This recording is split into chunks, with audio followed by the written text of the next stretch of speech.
I'll tell you, Lyle has been a real asset to this community. And I think that he's the kind of guy that we need to send up to Washington to represent us, to represent San Antonio, Bexar County, and South Texas. It's my pleasure and my honor to introduce now my good friend, Commissioner Lyle Larson. All right, thank you. Thank you, Ernesto. I appreciate it. Thank you very much. Thank you all very much for coming this morning. I've spent the last 6 months traveling all over the 23rd Congressional District and have talked to a lot of folks. I've made the decision that I will seek the nomination for the Republican Party for the 23rd Congressional District.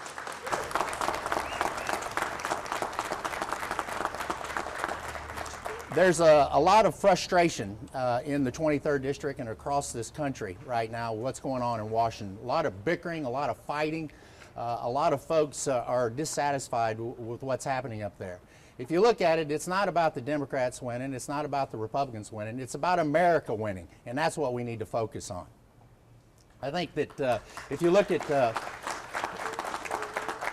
what Ronald Reagan did when he was in office, when he was the president, he had good policy and he had good leadership, and that's what transcended the partisanship in the 1980s, and we need to have more of that.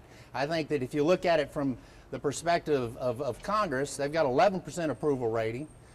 Folks don't think that they can get anything done because they haven't. They had 12 appropriation bills that they couldn't get passed, and at the last minute they threw them all into one and tried to get the president to sign off on it that he's got apprehensions on. We've got to work with folks. For 15 years I've worked with Democrats both at the city council level and at Commissioner's Court. At the city council level, we had some issues in the early 1990s dealing with gang-related violence. I was the chair of the San Antonio Crime Commission. We put a lot of initiatives together, had the full support of Linda Billiburk and the balance of the council to get things done. And so if you work with folks, it doesn't matter what party you're in. The more important part is getting things done in communities across this country, and that's what I've tried to do at the Commissioner's Court level. Like Ernesto had alluded to, there was not a great leap at trying to reduce taxes here, and I was able to get several of my colleagues to agree to reduce the tax rate 7 times over the last 12 years. I was able to give them some guidance very reluctantly as far as giving a seniors tax freeze, and they've reciprocated. They've given me leadership roles dealing with infrastructure, dealing with the military, dealing with regional planning in this area. And it's just all about working with the other folks to try to get things done in the community. Help them in their district, they're going to help you in your district, and then as a community, we can grow. We've created 31,000 jobs in this community since 1991, and I was part of that, and because I was able to work with the other side. We've got issues dealing with the military. We've got 3 military installations in the 23rd Congressional District, from Lackland Air Force Base to Camp Bullis to Laughlin Air Force Base. In Del Rio, we've got a lot of similar concerns. We've got development, encroachment issues on the fence lines that could compromise the types of training exercises that are going on. If we don't get a handle on this, working with state and local officials, we could potentially lose some of those missions. So we've got to stay focused and working and preserving those missions and growing the missions if we can do that. Military health care is going to make a dramatic change over the course of the next 3 years. San Antonio has more retired military folks than anybody in the country. They're reliant on the federal government, both at BAMSI and in Wilford Hall, providing a lot of these folks health care issues, and the VA hospital. Washington needs to realize that the most important issue that we're facing right now is dealing with the health care of our veterans. We got people that are wounded both mentally and physically that we need to take care of, and we need to spend the money to make sure that these folks are taken care of. They're the ones that have committed their sacrifices to our country, and we need to reciprocate and make sure that we fund them properly, both at the VA and at the hospitals at Wilford Hall and at BAMSI.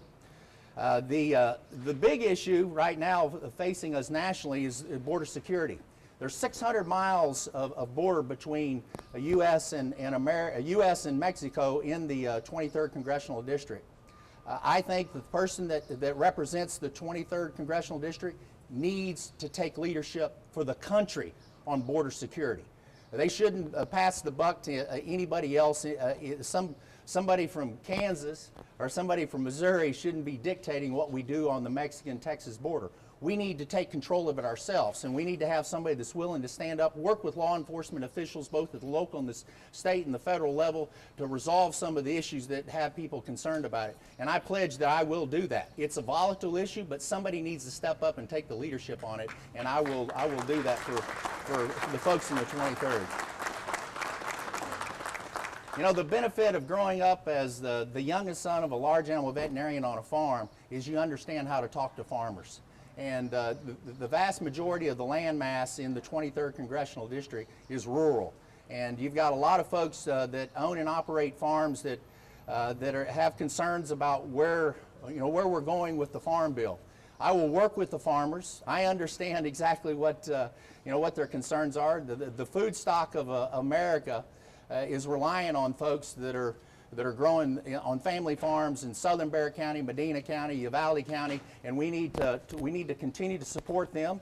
A vital part of our future energy needs is going to come from those same fields, whether it be in corn or some other crop that can be converted to ethanol. We need to work with these folks and make them part of the energy policy.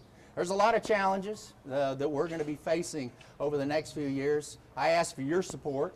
When I first got elected to City Council, in 1991, there was a retired Air Force colonel that stood up and said, "Lyle, we didn't elect you to make brilliant decisions, we elected you to represent us."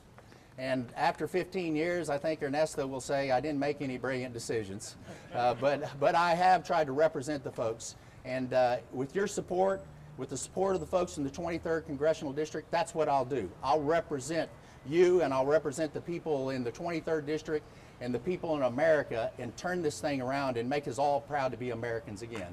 Thank you all very much for coming this morning.